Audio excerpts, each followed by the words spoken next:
बेटी, आज मैं जो बात करने वाली हूँ,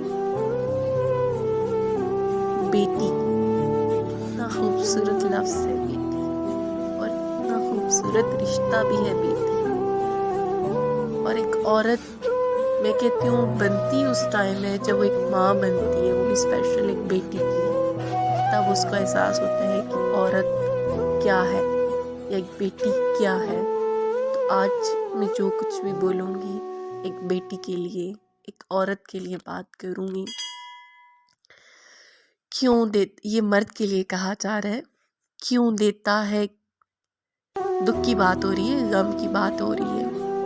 क्यों देता है कि तू भी वैसा दुख महसूस कर सको जो तुम किसी की बेटी को देते हो। ये मर्द को कहा जा रहा है कि जो बड़े आराम से ना दूसरों की बेटियों को तकलीफ पहुंचाते हैं, दुख देते हैं, उनको समझते नहीं है कि ये भी किसी की बेटी है, इसको भी किसी बात से दुख हो सकता है, इसके अंदर भी कोई फीलिंग्स हैं, इसको भी किसी चीज़ का एहसास, खुशी, इसकी भी कोई ख्वाहिशात हो सकती हैं। लेकिन जब उस मर्द की अपनी बेटी होती है ना, तब उसको दुख महसूस होता है दूसरी की बेटी का। बेटियों को हमेशा कहा जाता है, समझदार हो जाओ, समझदार हो जाओ, तुमको दूसरे घर जाना है।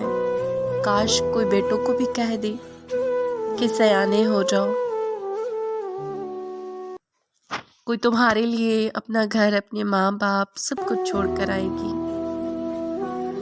वैसे वालिदैन अपनी बेटी को दुनिया की हर एक चीज़ दे सकते हैं, हर चीज़ देते हैं, नहीं दे सकते तो सिर्फ वो है नसीब। और मेरी दुआ है अल्लाह पाक से कि अल्लाह पाक तमाम मेरी बहनों को और मेरी बेटियों के नसीब अच्छे करे। आमीन।